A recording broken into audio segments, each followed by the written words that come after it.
So when we formed these tribes, we had positions in the tribes, and each position had a specific role, right?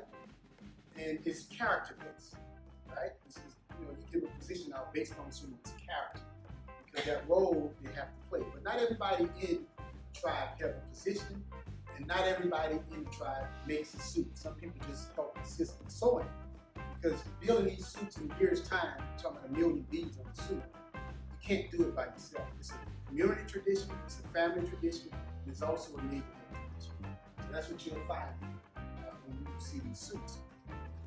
Now, when we hit the streets, we warred against other tribes. There's about 40 tribes plus in New Orleans. I think it's 42. Maybe more than that, I don't know. So when we warred against each other, it was about your entourage, the fire in the hole, and it was based on the craftsmanship, the endurance, taking that whole year-long process of beating the suit. The music, we have steps and dance, right? And then there's no self-proclaimed winner. The crowd will judge. When you battle another tribe, when you lose, they call that bow. You have to bow down to the winning tribe after making the suits for a whole year.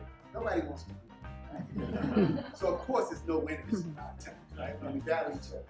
So that's what the tribes were about. So those roles, in terms of positions, are very specific and very unique, because they have the spy boy as one of the positions. He's 3 blocks out front of the tribe, right? He's usually the signal caller. He's sending signals back to the tribe. He's also the scout. He's looking for tribes to meet, right? Then another position behind him is called the wild man. Wow! He's that wild and crazy, but he's really trying to distract the tribe, but he's the protector of the tribe. Very important role. A lot of times you go the wild because they have some type of horn to it. Bull horns, deer antlers, or they have a blade, a stick, with a blade on it too. But his role really is to clear the pathway so those positions are able to meet each other. It's a protocol. Once he cleared the pathway, that's sacred grounds. And a lot of photographers make a mistake to jump in there and use an actual great shot and get snatched out of time. Because that's the sacred grounds for those positions to meet. But that's the wild man role. He controls that, right? Then you have another position called a medicine man. It's not very many of them because they have to study herbs and all that. I think it's about 3 or 4 left. We fortunate to have him. But he's really there for, 1, spiritual support. 2, he had the ginseng, the herbs, Gato Cola, the salsa perilla, all the stuff you need for energy, because you're out there with 100-pound suits on from sun up to sundown, right? So that was a very important. Another position you had was called the flag. He's next in line, the chief. The chief is all the way in the back. He can't see the spy 3 blocks out front, so he needs eyes back there about him. And the spy would send the signals to the flag. He would give the signals to the chief. A lot of times you know the flag is very elaborate because he's next in line to become a chief. And he has a huge staff. And a lot of times it has the name of the tribe on it. That's how 4 blocks away you know what tribe it is, because you can look at the flag. Right?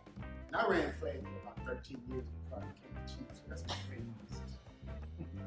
But he's the chief eyes. Now the chief is the day-to-day operation of the tribe. He's the big guy with the big old hats, we call him, big crowns. Also, he teaches the history of the tribe, teaches the people how to sew. He just assists everybody in the tribe, because the chief don't come out until everybody's ready. Nobody can come out unless the chief is ready. So if you want to be out there, you got to make sure everybody else is ready, 1. 2, they got to make sure you're ready, because they can't go out unless you're ready. So that's the operation. That's how it goes in terms of program.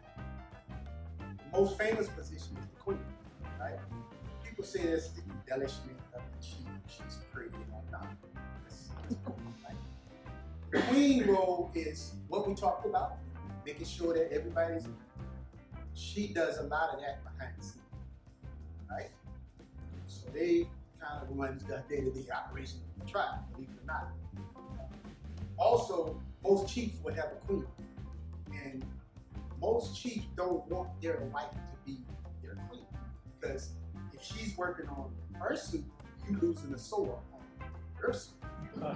So it's always somebody else's wife to be the queen, right? Or you don't want your daughter to be the queen because, of course, the wife going to work on the daughter's suit more than she's going to work on your suit. So there's a little politics in there. So my wife doesn't get out much because when you're making these big old hats, you need help. And the only help that you get that's guaranteed is the help that's in house, right? And also the other stuff, like the day-to-day operation. So the queen's kind of like in the back row, but more than likely doing the most work. You know, she's in there sewing and we taking credit for that. She's coming up with the color scheme, the theme, all that stuff, right? So that's the queen role. So when you have this whole thing happening on the streets, that protocol that you see on film, that's exactly what it is that you see. Now, the other part is building the suits. When we say suits, we don't say costumes because it's living art, right? And those suits are very important because it's really the paint of the homage that's the most important part of the suit.